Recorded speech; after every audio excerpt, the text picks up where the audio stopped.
자, 이번 시간은 주례 여교사 피살 사건에 대해서 한번 제가 말씀드려 보겠습니다. 2005년도 10월 경에 주례에 있는 모 아파트에서 여교사가 지하 주차장에서 피살되었습니다.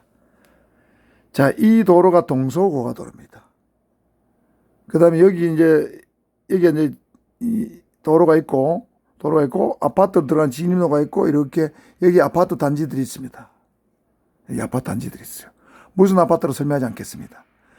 그 요래 가면 아파트에 이 지상평면하고 똑같은데 1층 주차장이 있어요. 근데 이제 위로 아파트가 들어서가 있기 때문에 평수는 층은 1층이지만 지하 주차장이라 볼 수 있습니다.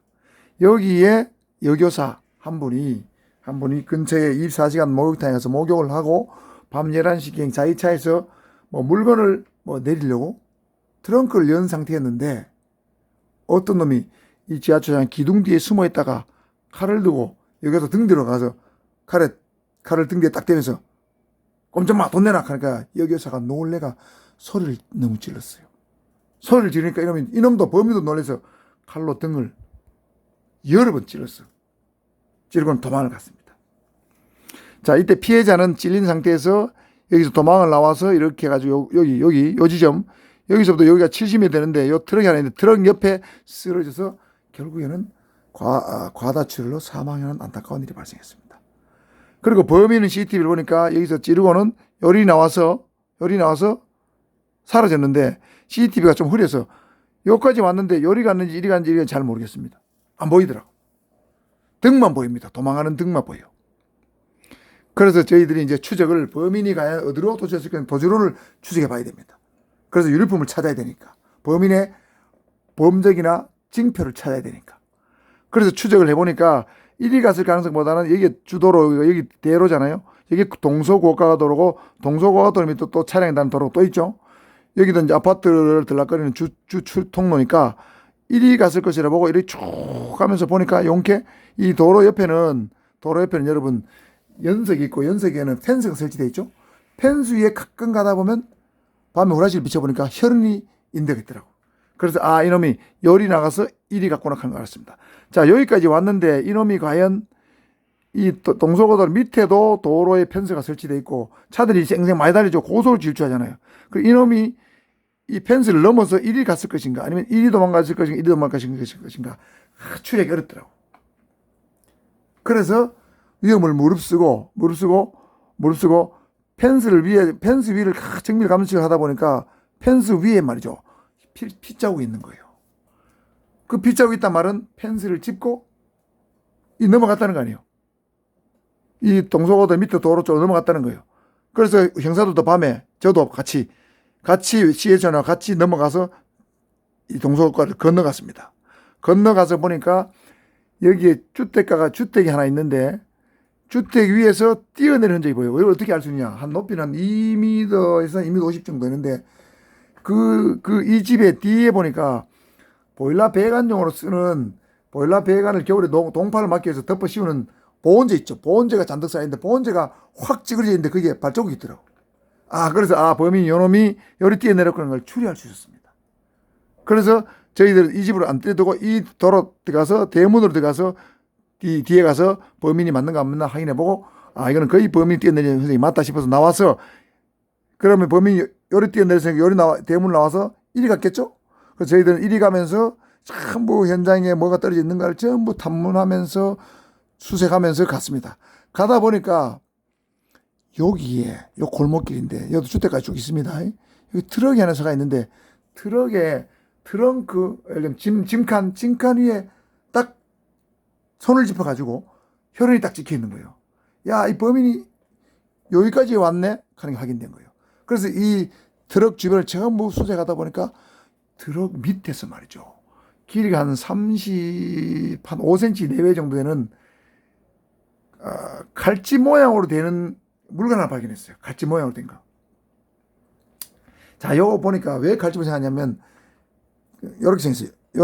요렇게 생겼더라고. 그런데 껍질은 전기 테이프 까만 걸로 싹 감았습니다. 끝은 뾰족하고 길이는 35cm 정도 되겠더라고. 끝은 표정한데 전기테이프 가운데 딱 보니까 이거는 보통 사람이 쓰는 물건 아니에요. 그래서 그거를 조심스럽게 수거해서 사무실로 돌아왔습니다. 이때가 밤 12시부터 그 현장 관찰해가지고 여기까지 여기까지 오니까 새벽 10시가 됐더라고. 굉장히 오랜 시간 지났죠? 감시 그렇게 어렵습니다, 여러분. 현장 관찰 어렵습니다. 유류품 수거 어려워요. 그래서 제가 CSI용 그 전기 테이프 까만데 지문이 있는 걸 무조건 찾아내라 해가지고 이제 지문 감식에 들어갔는데 한 1시간 정도 지난 다음에 CSI 요원이 와서 과장님 죄송합니다만은 지문이 전혀 안 나옵니다. 쪼가리 지문, 완전한 지문이 이게 예를 들면 지문이 여러분 꽉 완전히 찍혀야 되는데 여러분 이 지문 있잖아요. 이게 전체가 지금 손가락 전체가 찍혀야 되는데 일부만 찍힌 게 나오니까 그건 조각 지문이라고 불러요. 조각 지문이 나왔기 때문에 완전한 지문 안 나와서 신원 확인 안 됩니다 하더라고. 자, 난감한 거예요. 그래서 제가 약간 고민 끝에 이렇게 얘기했어요. 자, 그렇다면 할 수 없다. 마분지로 칼집을 만들 때 마분지를 감으면서 분명히 지문이 혹시 남았을지 모르니까 마분지, 즉 전기 테이프를 뜯어가지고 지문을 확인해 이렇게 지시를 했는데 또 1시간 지난 다음에 와가지고 뜯으니까 마분지에 전기 테이프 붙어가지고 안 떨어집니다 이러더라고.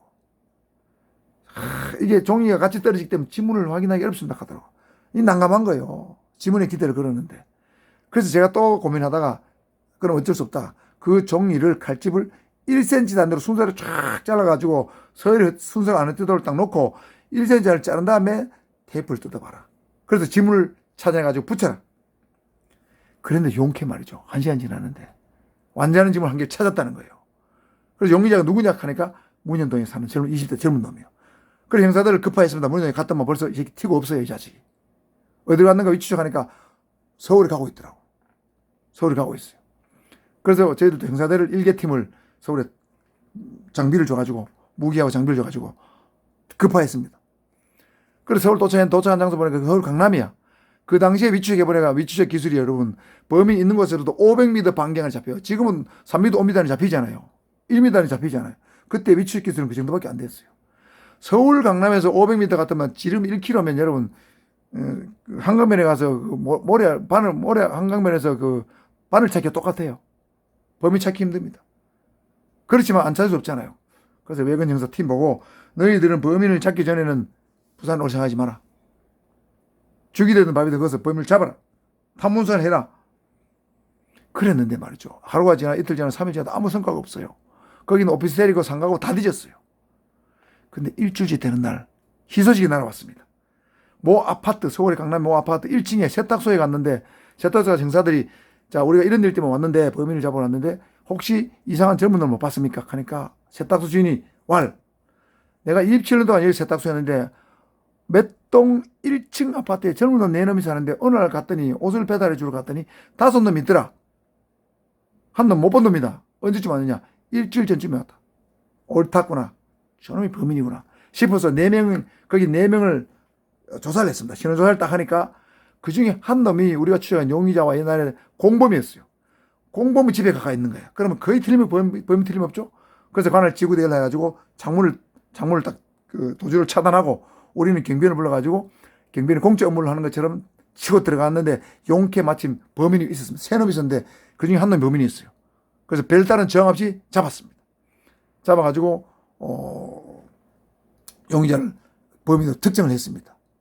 그래서 이 주력에서 피살 사건은 결론적으로 CSI 요원이 유류품 수거를 잘했죠. 잘했습니다. 유류품 수거는 횡적 수사입니다. 그 다음에 지문을 그 어려운 과정에서 지문을 채취해가지고 범인을 특정했죠. 이건 종적 수사예요. 그 다음 외근 형사들이 서울에 가서 일주일 동안 탐문을 정말 잘했죠. 그래서 이건 횡적 수사입니다. 그러니까 종적 수사와 횡적 수사의 환상적인 조합으로 멋진 수사 결과가 나온 거예요. 그렇지 않으면 범인을 못 잡았을 겁니다. 그래서 제가 이 사건을 다 마무리한 다음에 외근 형사는 서울에서 탐문 수사한 결과 그걸 내용으로 적어라 하고 그 다음에 CSI 요원한테는 너희들이 지문을 유류품 수거하고 지문을 채취할 때까지 과정을 글로 써오라 해가지고 제가 2개를 전부 감수를 해가지고 참 일일이 고치면서 수사연구사에 보냈습니다. 여러분 수사연구는 이런 책이에요. 수사연구사라는 곳인데 이거 월간지입니다. 이 책은 2020년 4월 거죠. 이 책에서는 이 수사연구사에서 매 1년에 한 번씩 전국의 우수한 사건 사례를 모집해가지고 상을 주는 게 있어요. 여기에 응모를 해가지고 그게 대상을 받아서 300만 원을 받았습니다. 300만 원 가지고 과학사 팀에 100만 원, 외근서울 팀에 100만 원 주고 100만 원 가지고 전 영상을 모아서 정말 잘했다 하고 노고를 취하는 회식을 했습니다. 이게 수사입니다. 바로. 정말 잘한 수사죠. 종적 수사와 행적 수사. 그죠? 보는 수사, 듣는 수사, 추리 수사 다 잘 된 거죠. 그래서 이번 시간은 수사의 수단에 대해서 제가 설명을 드렸고, 수사 수단의 중에서 행적 수사, 종적 수사를 다 잘한 추리 교사 피살 사건을 제가 예시를 들면서 설명을 해 봤습니다. 여러분 뭐 재밌나요? 도움이 됐습니까? 자, 좋아요, 구독도 잊지 말고 좀 눌러주시고요. 자, 이상입니다. 수고했습니다.